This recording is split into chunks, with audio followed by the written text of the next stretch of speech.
We are live. Yes. Sorry, folks, for the technical difficulties. However, it's not our fault. It's this platform. So, what are you going to do? Anyway, take it away, Yeah, Garrett. they let us out of the green room, thank goodness, because we have incredible content for y'all. We actually did a thing, and this is like weeks and weeks in the making, and there's too much of it, and we lost 10 minutes. So I apologize in advance if we, take too long. Echo, echo, echo. Hopefully everything is all good for everyone there. But let me get the presentation, our beautiful, beautiful presentation up and just like rocking and rolling. Okay. You never Well, in the know. meantime, why don't we introduce Farrah for folks that don't know who she is? Who dat? Farrah is the founder of the Difference Engine. Farrah Bostic, tell us a little bit about yourself, Farrah, and introduce yourself to all these fine people. Yes, nice to meet you all. If you were at SEO Week, which was like the top two conferences I've been to in the last 5 years at least, then you may have seen me speaking there about the role of AI mode and, well, not AI mode, but the role of AI in research, which is what I do. So I do a lot of primary qualitative and quantitative research for a variety of companies, agencies, organizations to help them get to know their customers and how they actually do stuff better. And so that's what we do. So, you hear that, guys? Top two, and we're not two. And who are you? Who are you, man, with the beanie? My name is Mike King. I am the founder and chief relevance engineer here at iPullRank. All right, and I am the second in command of the marketing. No, I lead. I'm the director of marketing at iPullRank. If you haven't been paying attention, we're kind of trying to be all over the place. I mean, ever since SEO week, I wouldn't say we're fortune tellers, but like everything that all the brilliant speakers talked about over those 4 days has kind of come to fruition. So we're excited to kind of take that to the next level in terms of the AI mode experience. So can you all see this beautiful slide on the screen? Because we are going to dive in. Hopefully we'll have some time at Q&A at the end, but honestly, I can't promise. You can get in touch with all of us. There will be a replay. We will be recording as long as the technology doesn't go poo-poo on us. So what are we doing today? Give you a little context for why we did this study, an executive summary. We're going to go through our objectives of the study, the approach, like that methodology, because Farrah did some fascinating stuff, who we interviewed, the tasks that they performed, and the major themes and takeaways. So, first off, a little context for anyone who hasn't been paying attention. It's been since March that Google has actually been testing AI mode in Search Labs, which is it's basically ChatGPT competitor. This is kind of what we thought was going to come out like 2 years ago at Google I/O when ChatGPT came out. They're like, no, we have the search generative experience, and it was garbage. And now we have AI mode, which in May was actually rolled out publicly. And for a minute, people were interested. You can see in Google Trends, they're like, oh, we'll check it out. The usage has been minimal, but it has been growing. So we've seen around 1% since June or July, courtesy of SimilarWeb data. That has been growing, exponentially, average day over day growth rate of 4%. In fact, if it were to continue this way, 100% of us will be using AI mode come mid September. That hasn't necessarily been the case. That said, it's going to be interesting. And there are a lot of reasons to that. We'll talk about why that may be the case. Maybe it's a product issue. So a little more context, we took some of that data from SimilarWeb just to see how people are actually using AI mode at scale. They had over 100,000 queries of clickstream data over the first 2 months since it was rolled out. And what we found right out of the gate is, 50% of people used it once and they're like, I'm good. I don't need to try that again. There was, a little less than 10% of people who use it more than 5 times, probably all of us SEOs and marketers who are trying to figure out whether we need to pay attention to it. The search per session is very low compared to traditional search. It was Francine representing iPullRank in the audience. Read her content. Fantastic. Anyway, and then the actual amount of session per users is very minimal as well. So even if people are using AI mode, either they're getting exactly what they need when they're searching for it, or they just think it's garbage compared to the other ways that they can search. And so, Farrah, I'd love to hand it over to you to kind of go through these top level executive summary bullet points of what you found in the study. Yeah, I think at a very high level, some things are probably surprising, things probably aren't, but we're definitely seeing rapid adoption of AI tools more generally, including Google's AI mode. But it really feels like users are still experimenting and haven't formed consistent habits yet around which tools they use for what. A lot of people are treating these AI assistants as kind of research companions as opposed to search replacements, and we'll talk a little later on about the distinction between search and research because that seems to really influence which tools they choose to use and in terms of context. Um, there's only a few people who are ride or die for their AI assistant of choice and use it for absolutely everything. We saw it in the research where there were people who were prompted to use Google and said, "Yeah, no, I'm going to ChatGPT. Yeah, no, I'm going to Grok." Like they just have their things that they use all the time. And then I think the other thing that's interesting, and I think Garrett alluded to this with sort of product issues, is a lot of what Google is offering from a set of AI tools are kind of blurring together for users. They're not really able to distinguish a lot of the time between AI overviews, AI mode, Gemini, et cetera. And so it's all kind of running together for people. And they just sort of refer to it as AI results. Some people even sort of react to any kind of smart results as AI results now. So that's also a thing that's influencing the way they perceive search. And then I think the other thing that's really interesting is once you get people into a more dialogic interaction with an AI tool where they're asking follow up questions or refining their prompts, that's when they really start to see the value unlock. But a lot of people don't know they can do that yet. It's not their kind of natural search behavior. So there's still a learning curve here as people get into these tools. Okay, so now just talking about like what did we actually do? What were the objectives? What was the point of this study? Fair? Yeah, so in some respects, we had seen some earlier research and we were like, can we do this better? And so we put our heads together and really decided like what we want to understand is how the introduction of AI mode, because we did this study in late June and early July, would change the behavior of users in search. And we wanted to look at it across a bunch of different contexts because obviously a kind of core thesis that I think we all share here is that context and relevance really matters. And so what we set out to do here was recruit a nationally representative sample. We asked them to do 5 different search tasks that encapsulated a range of search kind of context and intents. We looked for exercises where it was more information based, where there was a local component, and where there was a kind of commercial component to it. So they might buy something or look for a product, for example. We really wanted to understand what drives people to use these tools. Whether it's AI overviews or AI mode or other SERP features in the context of having AI mode available. Like if you know you've got AI mode, but you use something else, why? And we wanted to determine how the availability of all these tools changes both their search results and their satisfaction with those results, and then kind of get a sense of their preference for various tools over other channels, AI tools over other channels. So this is really cool. There's 2 parts of this study that will break down in how we got a lot of the data that you'll be seeing. Yeah, so we went big.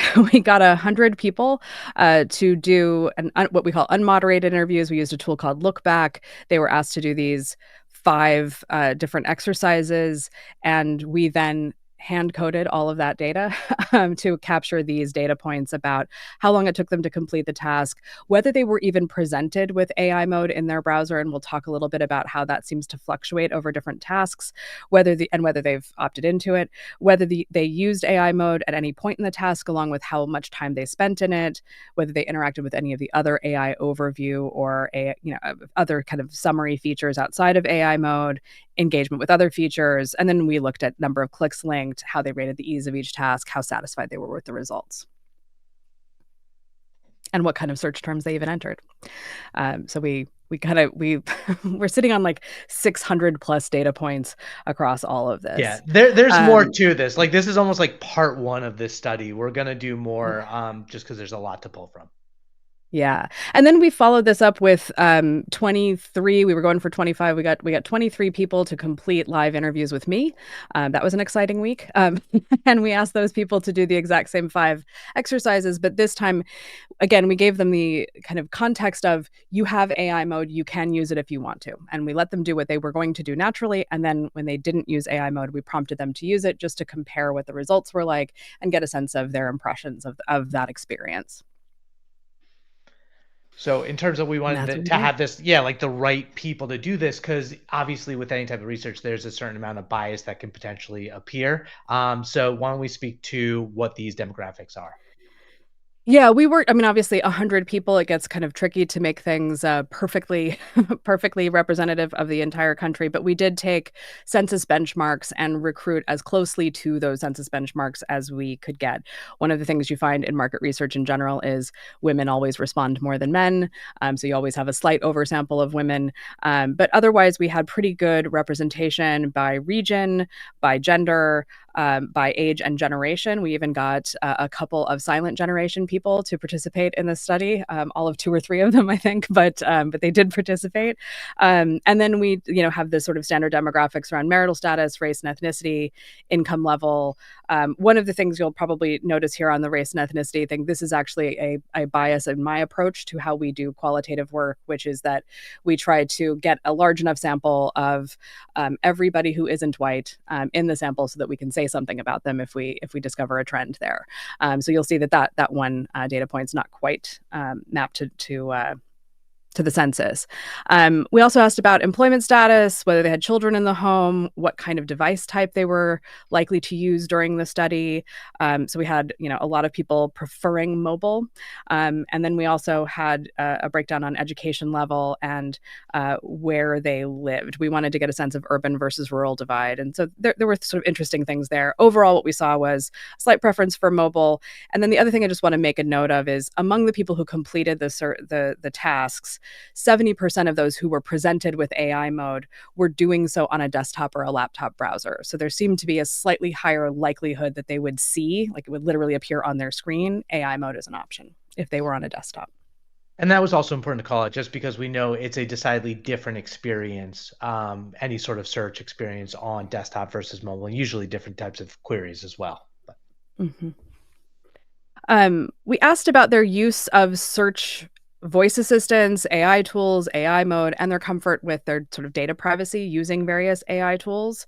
And so, unsurprisingly, we saw that Siri is quite popular as an AI assistant. That most people are using Google at least some of the time, but there are close followers for a variety of kind of search tools, including ChatGPT, YouTube, Reddit, and TikTok. We'll get into that in a generational breakdown a little bit later on. We also see a real kind of a range of expectations around privacy, comfort levels, knowledge of what their privacy levels are. A lot of people kind of cop to, I'm somewhat comfortable. I know a little, but I don't know that much about it. And I kind of wish I knew more. It clearly isn't stopping them from using these AI services, but there is a certain amount of uncertainty that people bring to those interactions.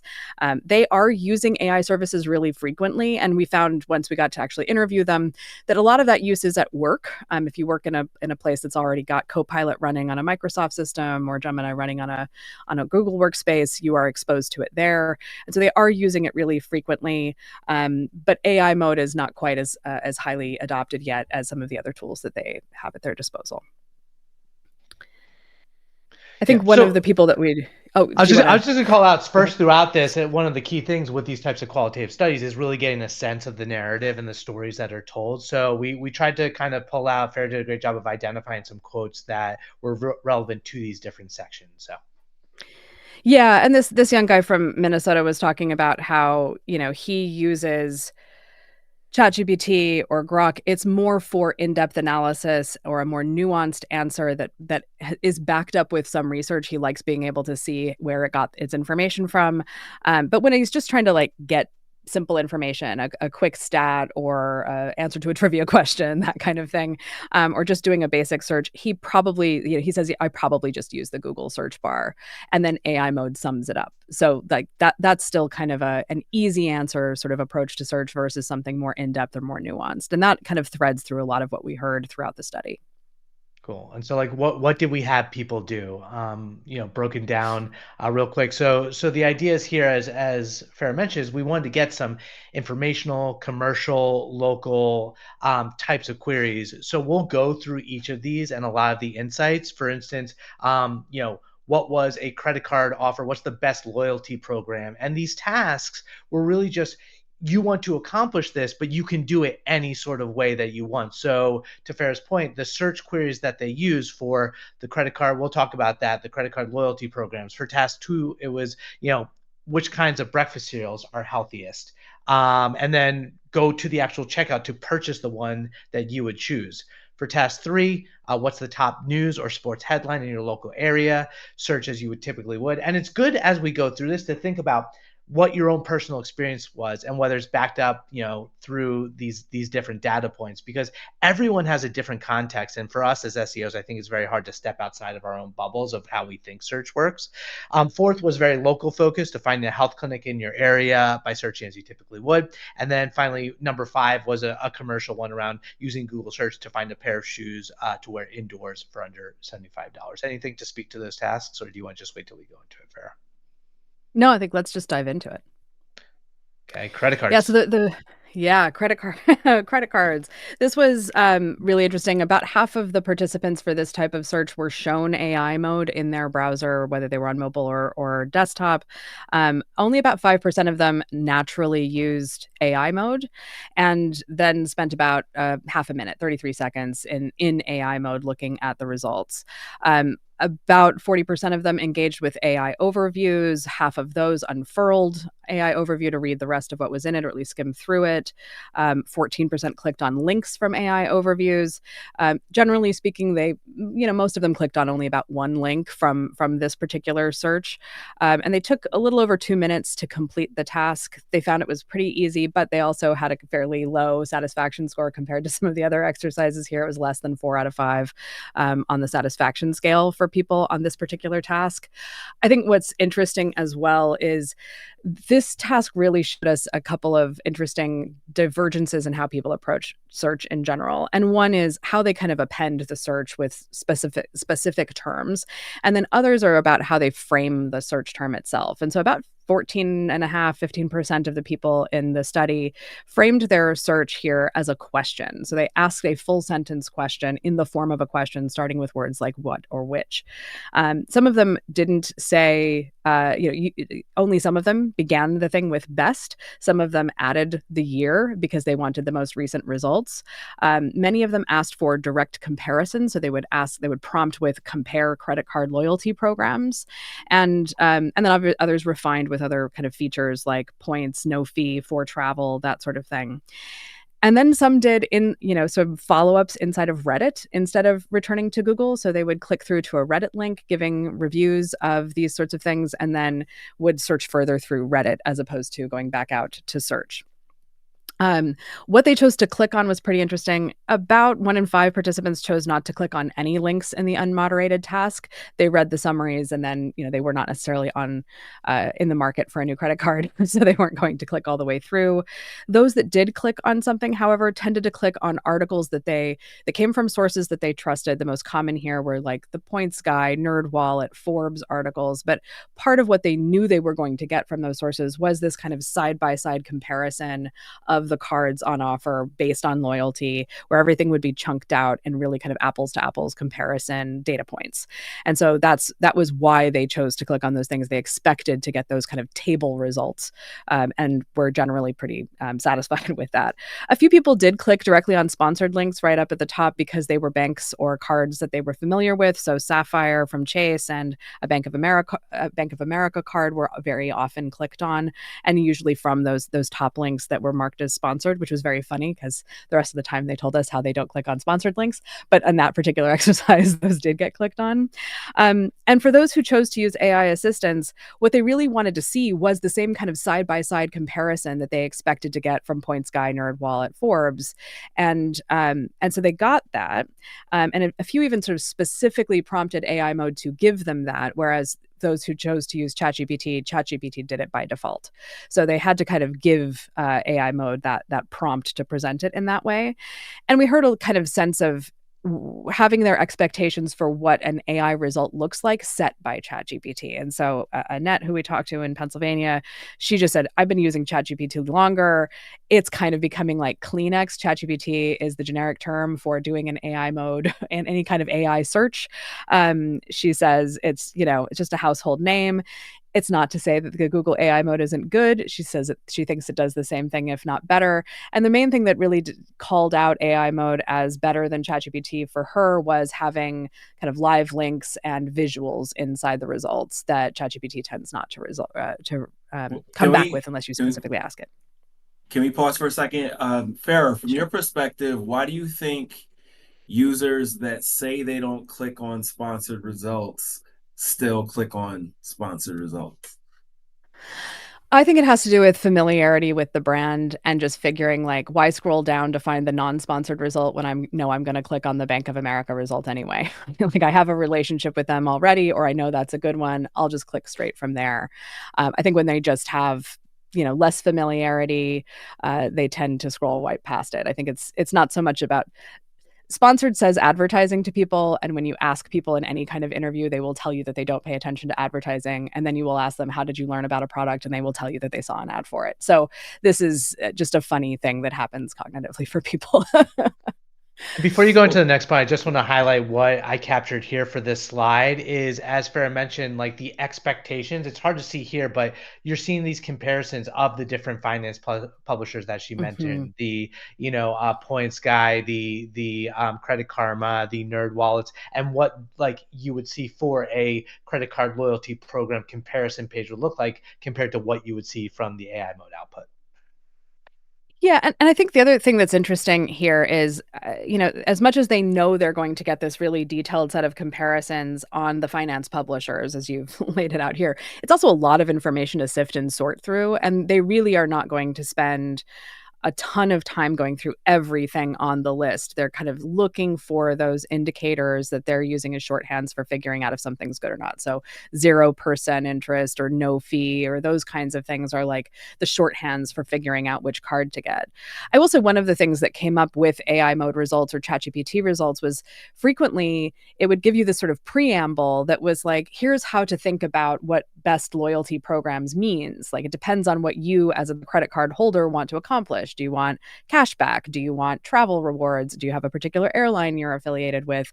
Those sorts of things. And a lot of people remarked on how useful it was to have that kind of help me figure out how to figure this out kind of context. And AI mode and also ChatGPT to some degree, but AI mode was very good at giving that sort of context before it started to show you any kind of listing or breakdown of what the results were. In general, they like the kind of laying out the sort of the APRs and the fees and points and those kinds of things, sign on bonuses, all that stuff. But they also like getting the pros and the cons. And so that was something that isn't necessarily laid out in all of the finance publishers. They're more kind of data driven and less sort of evaluative in that sense. But many still just preferred, like many people said before they clicked on AI mode or clicked on a result in search, many said, I would just go straight to NerdWallet for this, or I would just go straight to the Points Guy for this. And so that was another thing that we observed in both the unmoderated and moderated tasks. I think the other thing I'll note here is this kind of happens throughout. The overlap with AI overviews causes a bit of confusion and can look a little redundant because a lot of people got AI overview right at the top. And then they felt like, well, what's the difference between that and AI mode when they compared? Okay, next up, breakfast cereals. Oh yeah, breakfast cereals.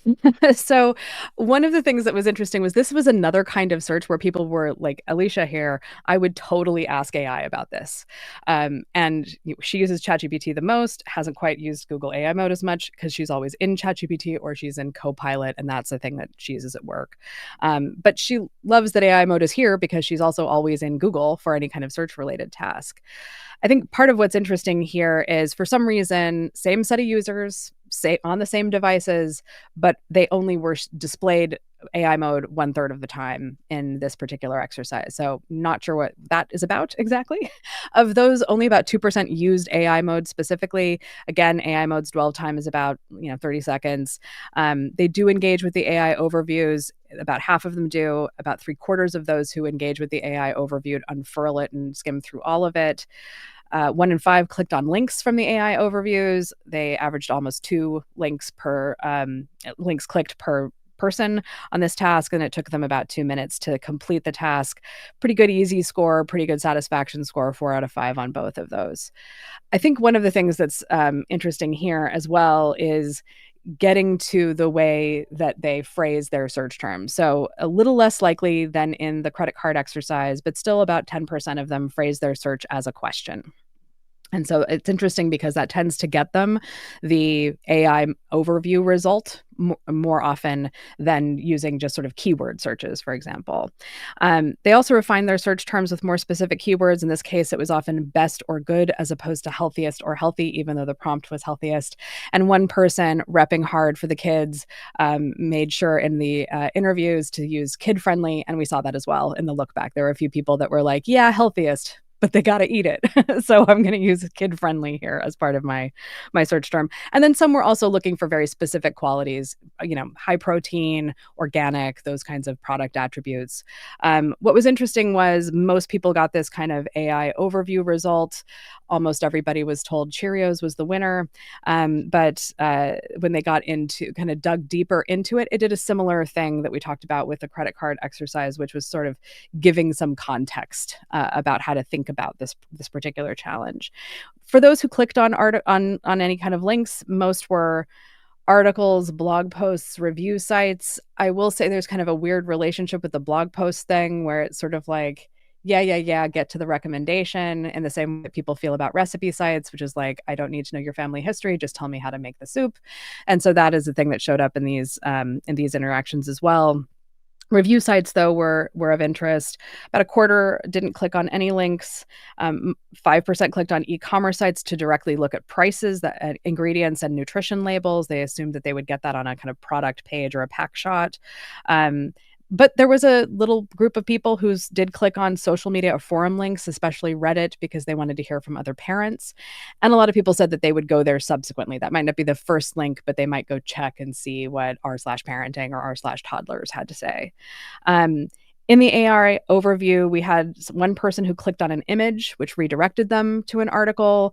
We had someone click on the phrase fortified with goodness, which is interesting, which then created a new prompt and a new set of results.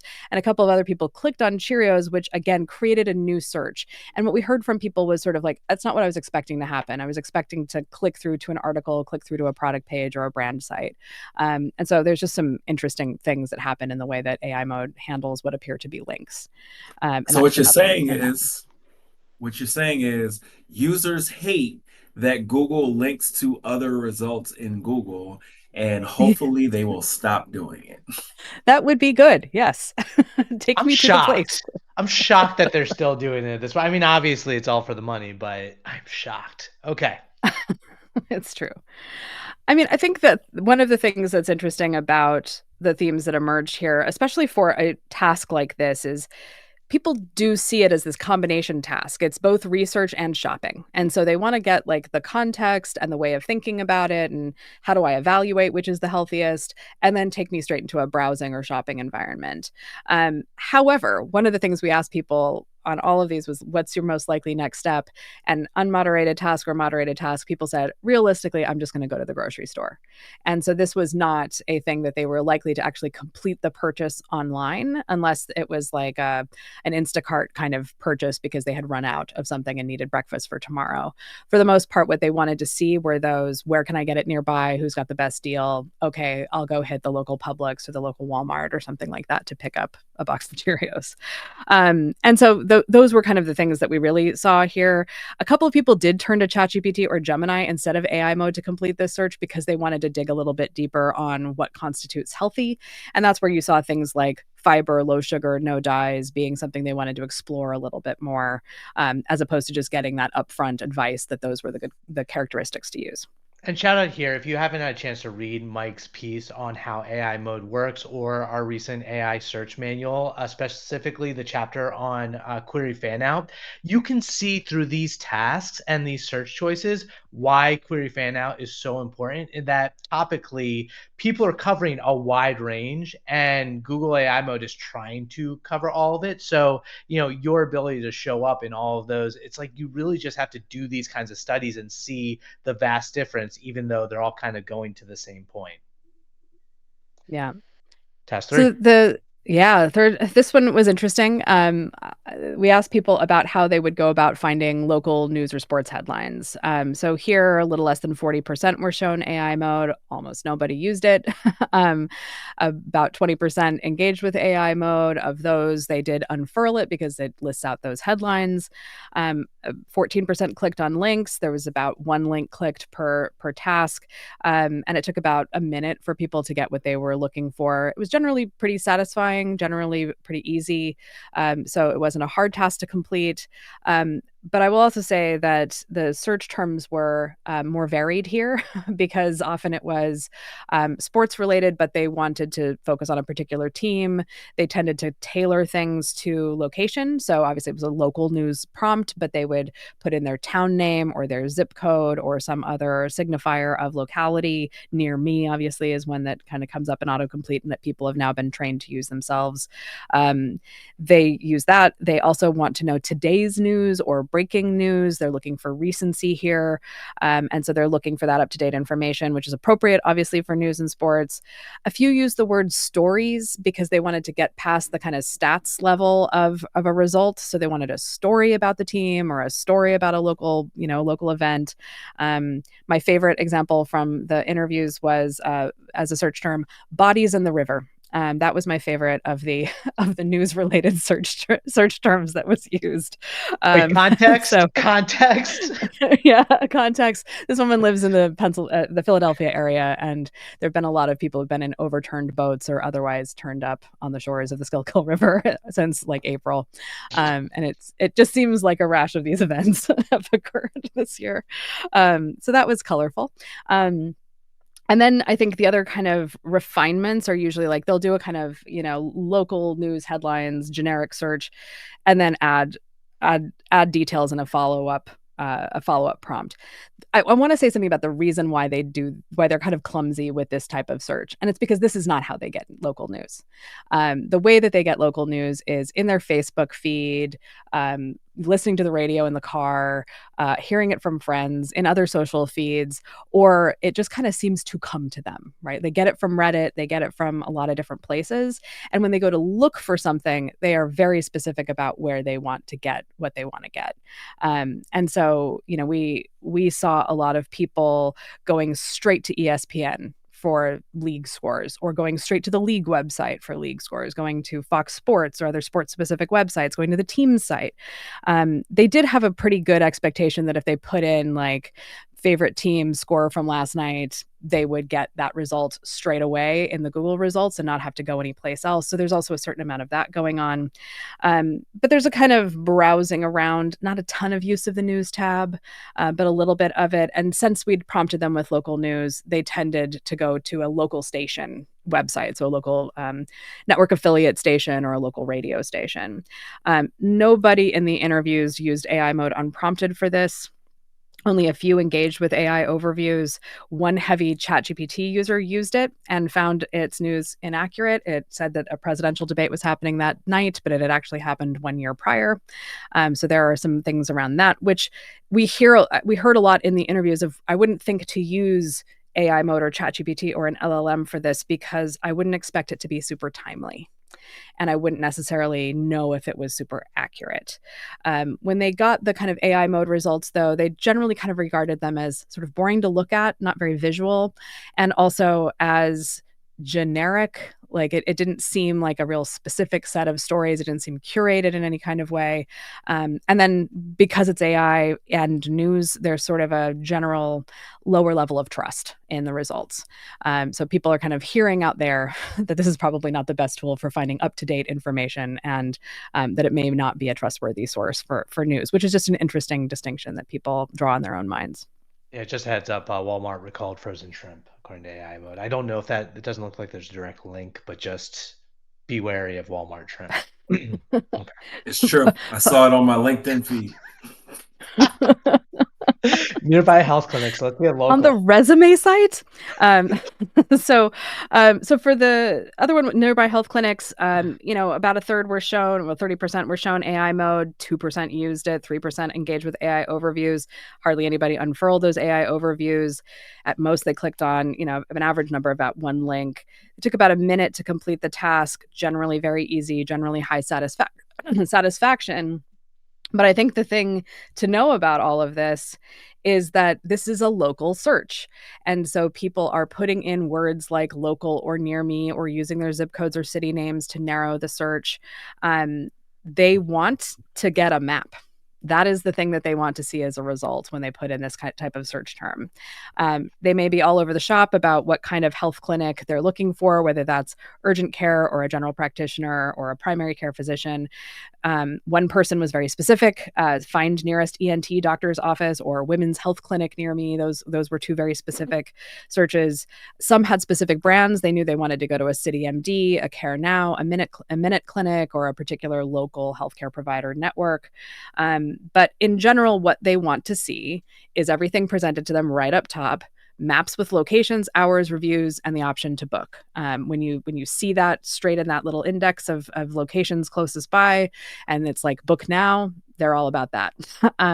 They also like to know how busy a place is now the time to go if it's not really urgent. But as a result, most people skipped AI mode. They just didn't think it would be helpful for that type of local urgent search. And when they did use it, they felt that it was really, it lacks specificity. It buried the maps. It's not up at the top. It's way down at the bottom of the AI mode results. That was frustrating for people. A few people thought it might be nice to have that kind of conversational refinement of like, okay, yeah, that urgent care is open, but does it have an X-ray machine? Those kinds of things could be helpful. That was with, I think, Charvine, who's a very sophisticated user of voice-activated AI mode. And so she's talking to her phone all the time, which we'll see a quote about later. And I think it was also just like, there's just a higher level of trust in the Google Maps results and in direct clinic websites than in an AI mode summary. They're just not sure how detailed and up to date it is. And finally, shopping for inexpensive shoes. Inexpensive shoes. So this one, for some reason, only about a quarter were shown AI mode. They hardly used it. They hardly used AI overviews. They wanted to get into a shopping browsing experience as quickly as possible, or they wanted to go direct to a brand as quickly as possible. So we had a really low number of links actually clicked here. Still, people browse in that browsing mode, not clicking on anything, but swiping through things on the kind of shopping results page. They still took about a minute and 45 seconds to complete the task. Felt like it was pretty easy, felt like it was pretty satisfying. But I think a lot of this is because while the prompt was, I think, indoor shoes under $75, they would add some context to make it a little more personal to them. They'd add their gender, they'd add their shoe size, they'd add usage context, house shoes or slippers or those kinds of things.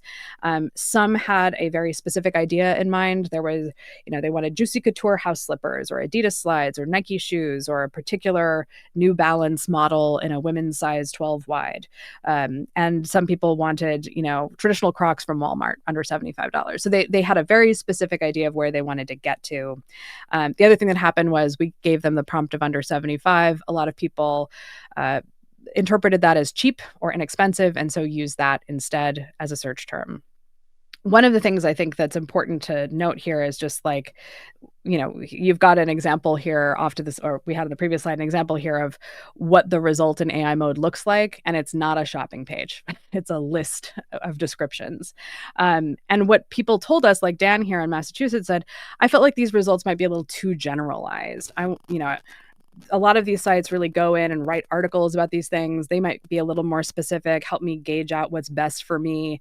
This might be a little bit too general. And this came up both in the shoe context and in some of the other activities as well, of like, I really wanted something specific here. I wanted something really contextualized and personalized to me. And AI mode did not get me that. Real quick, the question there, Um, like, is mhm. whether that's a current, like the current state of the tool, because like we know that more personal context is coming, so like maybe if it gets better, but right now it doesn't seem like it's taking those, like automatically taking those personal context data points into consideration. Exactly. If you're a more sophisticated user of the tool and you know how to prompt it to be more specific, it might get you more specific results, but a lot of people are interacting with AI mode the same way they interact with just the Google search bar. Um, I think the other thing that came up in the interviews that was interesting is just they know exactly what they want when it's shopping. Like you say, get some, cheap shoes or expensive shoes or shoes on sale or whatever, and they have something in mind. They have a brand they like, they have a style that they like, they know exactly where to go for that. So they're either going to go to that shopping page. A lot of people said, I would just go to Amazon for this, or I would go straight to the Nike website for this. And so there were a lot of sort of sense that they kind of bypass search in general and go straight to the place to buy. But they preferred that product photograph, scroll through, see what I like, see what's on stock, see what the price is all at once kind of comparison. And right now, that's kind of not what AI mode offers them. Okay, All let's get into right. some of the juicy things. We're doing good on time, all things considered. It's a lot of content in Mhm. there, so Yeah. let's continue on. Yeah, I think the main thing to know, and this will come as no surprise to you guys, is just like search happens in a lot of places, right? They're definitely using Google, but they're also going to Reddit and they're also going to ChatGPT and they're also going to YouTube and every other place. Like any place that has a search bar in it, they'll go do some search. And they're just really flexible about what sites they use for search based on the context. So context and relevance is so important to understanding what tools people are going to use and how satisfying those tools are going to be. I think, Justin said it really clearly. It depends on the topic. I mean, once I hear the question, I might change my mind. I do a lot of Reddit, I use a lot of ChatGPT, and I do a lot less Googling than I used to. And so he's just kind of shopping for the right tool based on the context. Um, a lot of search sites become their first search. So obviously Amazon is one of those places. We heard it about Yelp, we heard it about ESPN, depending on the context. And so depending on what it is they're looking for, they just know exactly where to go and they don't need to kind of filter through multiple steps to get there. I think particularly with location-based searches and shopping-based searches, there is a desire for a visual experience because with location, they're just expecting to see a map. And so if they don't see a map front and center, you've wasted my time, back out to where I'm going to get a map. If I don't see a carousel of products that actually link to a shopping site, then you know what? I'm in the wrong place again. And so that kind of AI mode result that's very text heavy is just not what people were expecting and wanting. I think the other thing that came out so clearly in terms of context is when you're comparing products, then they often have go-to sites for doing comparisons. Like I said, with the credit card example, if they clicked on a link, it was going to be one of these four-ish, 4 to 5 sites. It was going to be Forbes, NerdWallet, PointsGuy, Credit Karma. Forbes was killing it on coming up really high in the search results. Other people scrolled past that and went to NerdWallet or PointsGuy because they like those sites and know what to expect there. There's still a couple of us olds who like us some Motley Fools, so that showed up for a few people in the older Gen X and Boomer Boomer groups. But like people just kind of know where to go for this kind of information and just don't feel like there's any point in sifting through search first for that. And it all ties Except for back those to like using ChatGPT. relevance engineering too, like this whole idea of omni-channel. Like if you discover something from an advertisement, like you said, a commercial on TV, if people just watch that. If you discover it from watching a YouTube, then that's something to pay attention to. Like ultimately, search is like supporting a lot of these, but to your point, like brand hasn't changed. Did we lose the Yeah. presentation? Why did it do We that? I did. talked too much. It It's just interesting though. This disappeared. is also Yeah. kind of a reflection of what Google does. So they do look to say a site that people are more likely to go direct to is what ranks Mhm. higher in the rankings. So this is just like reflecting that, the more you dig in the brand, the more people expect you to be there, the more you're going to be there. It's true. We didn't call this out, and maybe we should have in the healthy breakfast cereal one. There is an article that talks about the healthiest breakfast cereals for kids. And it is like the top result for every person who searched for this. Every screen we saw this same link. Nobody clicked on it. And it was because they had never heard of this nonprofit that created the website. So they did a great job in showing up at the top of the results, but not one person actually wanted to get there and find out what was in it. And that was just extremely interesting, because it was not the case with the credit card one, where people clicked on Forbes a lot. I think one of the things we found once we dug in more on AI mode is people who are already really active users of AI mode are fewer than people who use a mix of tools or who are less familiar. But I think the most important thing is, like, they get to the page, and even if it's there, they don't seem to notice it yet. And so, like, it's not standing out as a design feature on the search page. Right now, some people are getting these pop-ups prompting them to use AI mode for the first time or to use Gemini for the first time. And again, people's kind of first reactions to that is like they're blind to it. They just basically don't see it. And so they like swipe it away, get rid of it as quickly as you can. The dive deeper in AI mode little highlighted box at the bottom of AI overviews is also seen as an irritant. Like they have no real desire to click on that button. Just seen as it's probably an ad. And so again, this sort of just reflexively say no. I think that what's interesting is there are people who have used AI mode but prefer chiefly ChatGPT for other kinds of research searches that just require comparisons, deep dives, context analysis, that kind of thing. They're not looking for an answer. They're looking for a broader sort of way of thinking about things, or a broader context as the set of results. A few people love them some Grok, I will say that. The thing that's also interesting here about AI mode versus AI overviews is I even wonder a little bit, we had about 529 people complete a survey to qualify for this study.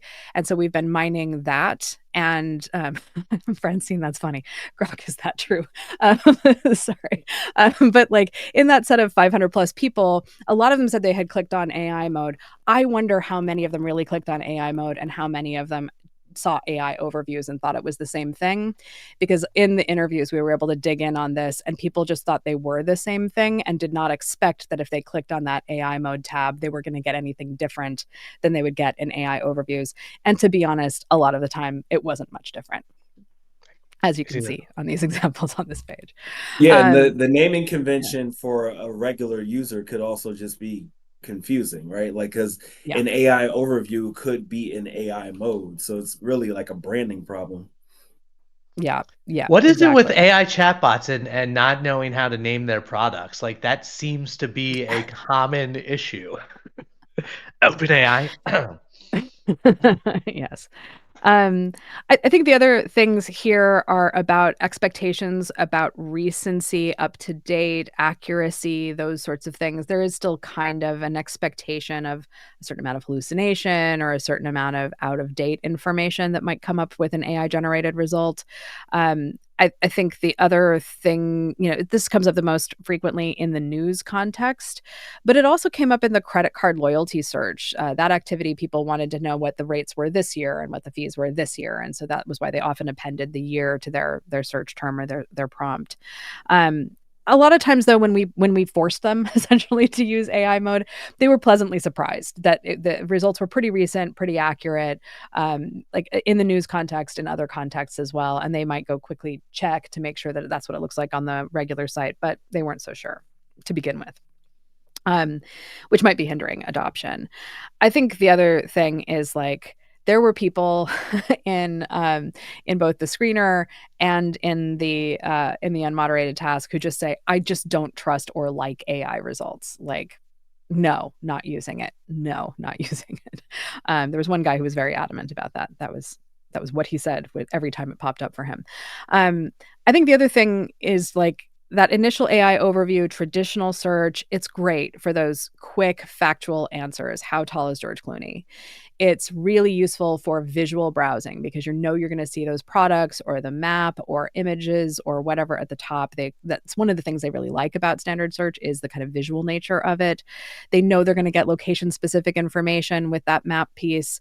And they also know that like they're going to be able to get directly to the news source that will be timely and the most direct source for getting information, the sports site, the local news channel. When it comes to AI mode and other LLMs, however, the preferences here are a little different. They're doing more research like tasks. So it's comparisons and analysis, it's generating creative stuff. So writing it, creative stuff, you might not think it's creative, but like they're generating content. They're writing an email, proofreading something, um, you know, summarizing a report, summarizing complex information. There's a lot of use of voice activation, and we allude to this elsewhere, but this definitely seems slightly skewed towards women being more likely to use the voice activation with these AI tools. Particularly women who are like older millennials and Gen X are very likely to be using it in that way. And then more kind of nuanced, open-ended questions where there isn't an obvious answer that you're going to get. You want to just start to explore a bit. And so this is where I think, we really started to see this key difference, which is there's a difference between finding something, an item, a place where you're trying to get quickly to the answer. And people are themselves very targeted about their search terms. They know where to get a thing. And as a result, they often just bypass google.com altogether and go straight to the place they're going to get it from, versus finding out about something, in other words, research. And so these are the kinds of searches where people really appreciate the value of AI mode. And so you can start to get into deeper dives on things. It's really helpful when figuring out, like I said earlier, ways of thinking about a topic. Like, I don't even know what I think is healthy. So you give me some hints here about how to frame my own understanding of this.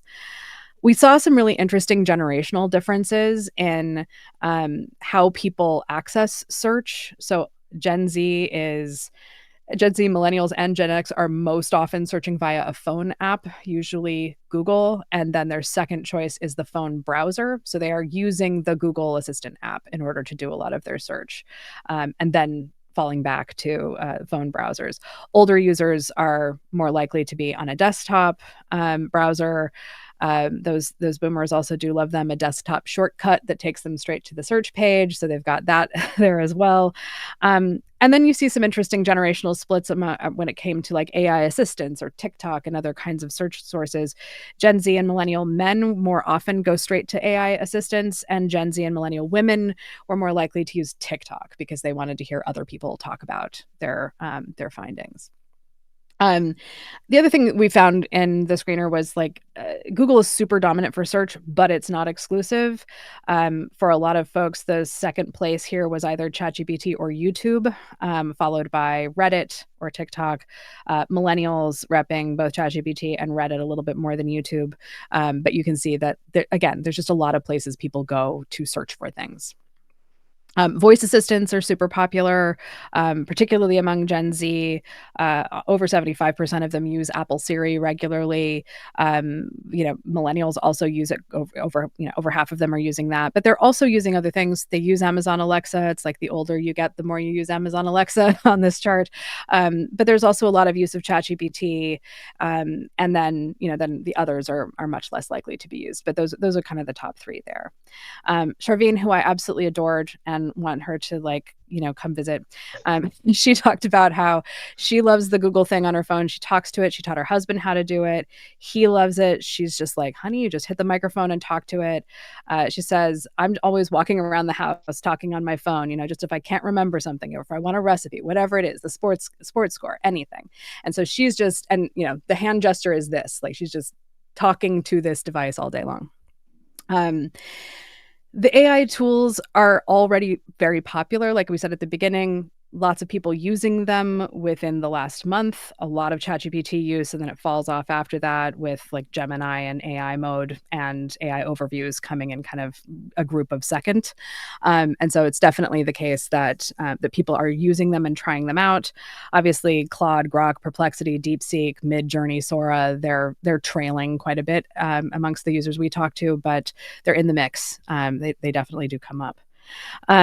Mallory talked about using ChatGPT for a variety of things. She said random stuff, recipes, if I have any random questions, nothing too serious. I'm not like having conversations with it, but it's fun to use.